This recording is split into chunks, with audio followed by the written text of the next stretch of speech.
Today's topic, a masterclass in audacity. Imagine abandoning your kid for years and then demanding to be called dad. Yeah, let's unpack that one. AITA for denying my ex a relationship with his son after he abandoned us and I chose adoption, January 19th, 2025. I, 32 female, had a baby boy when I was 16. Yes, I know how that sounds. No, we weren't careful. Judge me all you want on that front. I've dealt with that for years. Mike, 33 male, was my boyfriend then, and when I found out about my pregnancy, he did a disappearing act with help from his family. Something, future college star something. My parents were always blunt. What happened next was my choice. After a lot of thinking and deciding abortion just wasn't for me, I respect that right. I'm not here to debate it. It was just not for me. I chose to give up the baby for adoption. My parents knew a super sweet couple that were looking to adopt. We met and I just knew they were the right people. This turned from a teen mistake to an almost surrogacy. I started homeschooling to finish my education and to have a rest. The adoptive parents were with me for everything and even paid for most of the medical costs. The adoptive mother was a teacher, so she helped me with my schoolwork and to prepare for college. They were present for the birth, and I refused to hold the baby. Instead, his actual mother did, and it was just right. I've stayed in the baby's life in a distant position as a special aunt. Well, he's no longer a baby and he knows who I am, but his mom is the same woman that raised him, and I continue to be his special aunt. The only change is now he knows who to call if he needs a kidney. His sense of humor is like mine, go figure. We talk maybe once in a blue moon, which, in all honesty, is the best. He's happy, and I don't regret giving him up to have a happy life. For my part, I married 6 years ago. My husband, Aaron, 44 male, was divorced in good terms with Bella, 40 female. They have 2 children together, a boy that is 16 and a girl that is 19. Aaron made it clear since we began dating that his kids' approval was important and that Bella was part of his life forever. Not as a spouse, but as a friend and mother to his children. I also told Bella and him about my teen pregnancy. Well, to begin with the kids, my stepdaughter and I get along well. She's obviously closer to her mother, but she still does girls' days with me every so often. It's more like friends, though. My stepson is incredibly close to me. He calls me his other mom and always asks me to be present for important events. We bonded when his childhood dog passed away, as my cat died about the same time. Bella and I, we're best friends. I know people have complicated relationships with their partner's exes, but we always show respect to each other. I never tried to take her place. I know Aaron and her shared something special long before I was in the picture. That's their history, and I am a stepmom, not a mom. Her place in the kid's life is not up for competition. The reason for this background is that the whole mess with Mike started when I took my stepson to a medical appointment. It wasn't serious, though he did have to use anesthesia. Aaron and Bella both couldn't get the day off. They tried, but their jobs are on call and they cannot easily take time off. So I went on my own to be my stepson's support. I didn't recognize Mike as one of the doctors. His real name, both first and last name, are incredibly common and it had been years. Not to mention my priority was being my stepson's support and everything else was secondary. After my stepson was done, he was a bit out of it as expected. I was setting him up in the car and making sure he was comfortable when Mike came over. He told me he had been thinking about me and our son for so long, and he was glad our boy was okay. It really took me a few minutes for my brain to click on what was going on, and he kept on rambling about apologies and how he wasn't ready to be a father. Blah, blah, blah.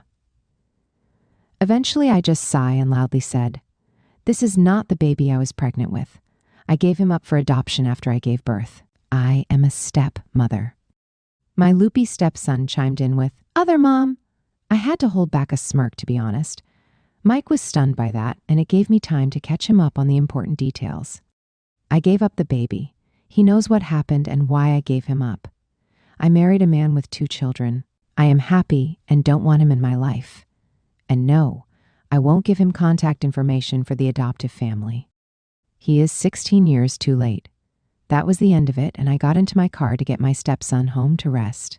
Since then, Mike found me on social media and has been painting this sob story about me denying him a chance to be a father. how I was a poor mother that threw away her child to raise someone else's children. I'm basically the she-devil, apparently. Most of our former classmates that saw the post reminded him that he left me. Some of his HS friends even pointed out he laughed about leaving me pregnant. I didn't know that part. A few of his relatives have reached out to bash me about taking Mike's chance to be a father. That it made me a poor Christian. I'm not. I'm Jewish to begin with. A few friends did tell me it was a BTCH move to give the baby up without telling Mike. I don't personally think I was in the wrong, but in case I decided to leave the judgment to the internet masses. So, Reddit, AITA? Clearing something out, the adoptive parents and biochild have a phone number to contact Mike's parents if they want. I have no say if they do or not. I just won't give Mike any information on them. Some of Oops' comments. Commenter NTA. Hi, therapist here. Seems like it was the right decision for everyone involved. Especially Mike, who clearly shouldn't be anywhere near children given his full lack of impulse control and empathy. As a fellow Jewish lady, I recommend laughing at the poor Christian comments. Oop, my mom loves them. I'm in a mixed household with dad being Jewish and mom being Catholic. My mom laughs every time I get a new one the hardest. Commenter, they can be really funny depending on who's saying it. Also, who are these friends calling you a bitch? They don't sound like friends. GT, oop, they are more conservative friends. I say friend loosely. We're in the same group. Commenter, these people are fucking psycho. Block, block, block. Your bio kid might decide for himself to try and find his bio dad one day, but it's your job to defend his privacy until then. And make sure his decision is informed, that is, he knows that his bio dad is a complete ass. GT Boop. I told him everything when his parents decided it was time to tell him who I was really. I didn't make Mike into a villain, just said he left after I told him I was pregnant and never reached out. He's been clear that while I am his biological mother and Mike is his biological father, he doesn't see either of us as parents. I am his aunt and Mike is a stranger. Funny comment about anesthesia. Greater than, apparently. I sang opera really badly when my wisdom teeth were removed. My stepson and I had a debate about why our dog should go to school in his place. Commenter. Consult a lawyer about him talking shaked about you online. Medical board? GT oop. In consideration. It hasn't damaged my character per se, considering he's being called out publicly. But him approaching me at the hospital was weird. We're right now way too busy with another surgery on the schedule, so legal stuff is on the back burner. And we are going to a different hospital. Commenter, warn the adoptive parents about the situation. They have a right to know and can protect the child. GT, oop, already done. They do live in another state, so that gives them some space. Commenter, one thing. Knowing nothing about how this works, I assume you were able to get Mike's parental rights terminated, given that he left? If not, I wonder if it makes sense to give the adoptive family a heads up that he's coming out of the woodwork. GT, oop. This was a tough situation because he wasn't around and no one in his family willingly gave a DNA sample to establish parenthood. The judge that did the adoption could have demanded it, but she decided for the good of the baby and myself to just terminate both of our rights. And then the baby was adopted. I was basically deemed unfit, and the father was not able to be contacted.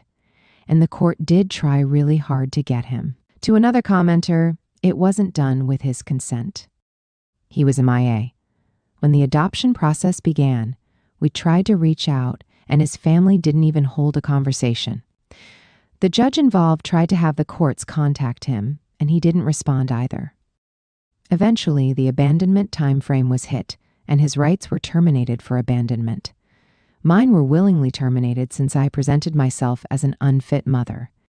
One more commenter, this was a pain to do. It mainly fell down on abandonment. We had to prove we tried to contact the father. The court had to try to contact the father. And we had to wait for a set time requirement. I just had the right judge that understood I wasn't prepared to be a mother and decided to set things appropriately. The relationship, I don't mind it at all. I wanted him to never see me as his mom. I wanted him to love his family. I'm happy beyond the reasons that his life is great, because I am not in it beyond a call here and there. He's an amazing young man, and it's because he has amazing parents. I do get moments of pain here and there, and then I remember this kid had the best possible life. I wasn't good for him, and he wasn't good for me. It's a sad reality. I don't regret it, and I'm glad I was able to bring him for his parents to have him in their lives. Mike was one of the doctors for your stepson's surgery? Greater Thani wasn't one of our doctors, just a doctor in the hospital. I spent like 2 hours in the waiting room, so I suspect he recognized me. His name was on a plaque with all the doctors' names, and I didn't even put 2 and 2 together. I should have. I was just stressed and not really thinking. Commenter, I'm sorry. I reread this 3 times looking for the part where you said you and your family moved away and changed all your identities. Nope. I don't see that anywhere.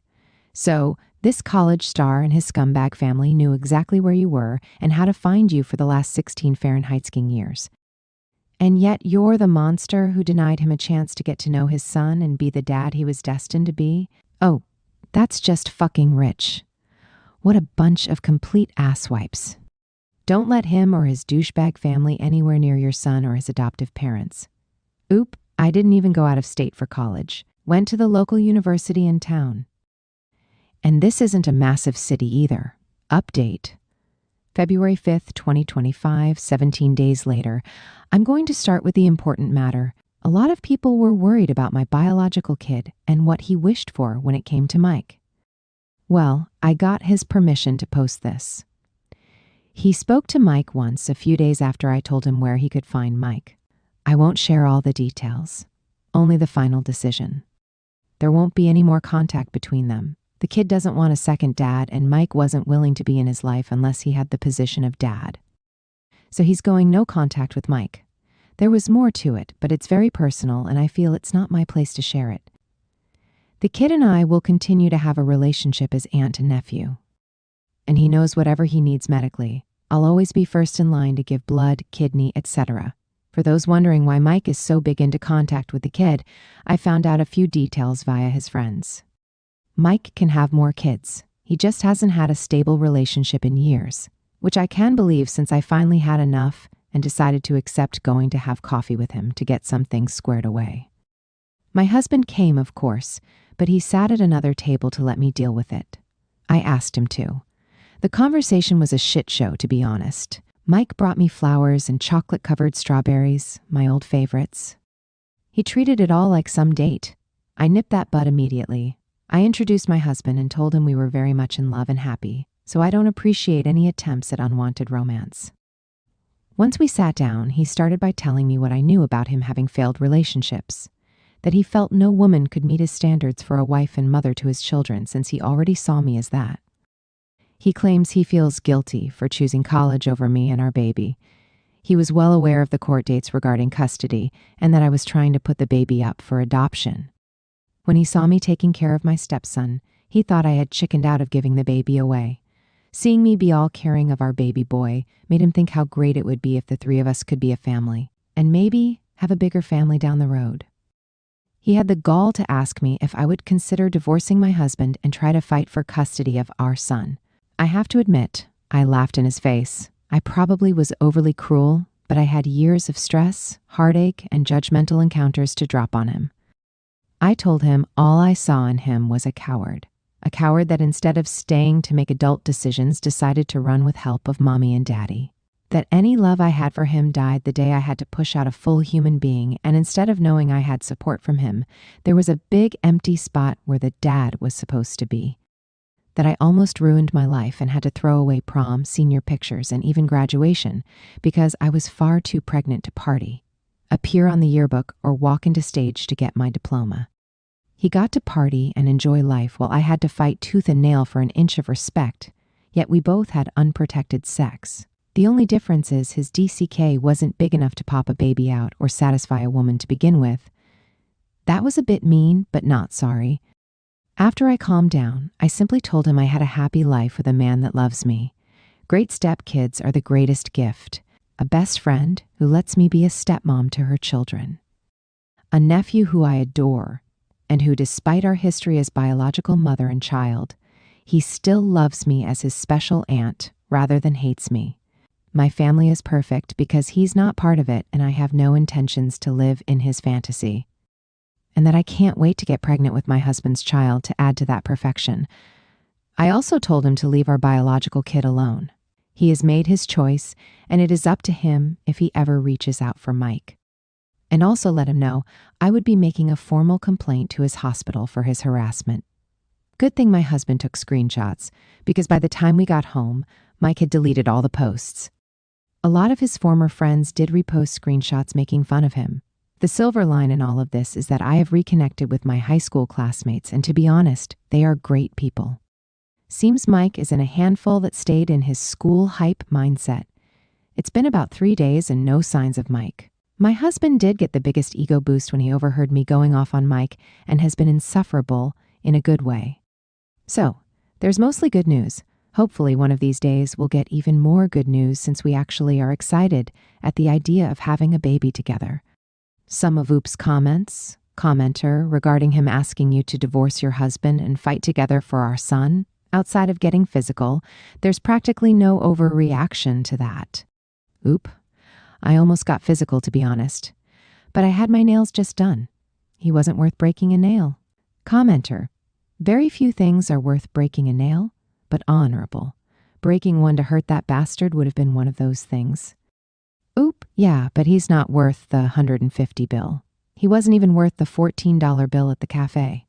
Oop explains, it was an anniversary gift from my stepdaughter. Normally my nails are like 40 maybe? Commenter, of course he didn't pick up the check. Oop, oh, we left before and I paid my part and my husband's. Don't know if he paid his. Commenter, did he at least leave those strawberries for your husband to feed to while you recline in bed? Oop, nah, we left them on the table for him with the flour. My husband bought me my current favorite. Macadamias covered in chocolate.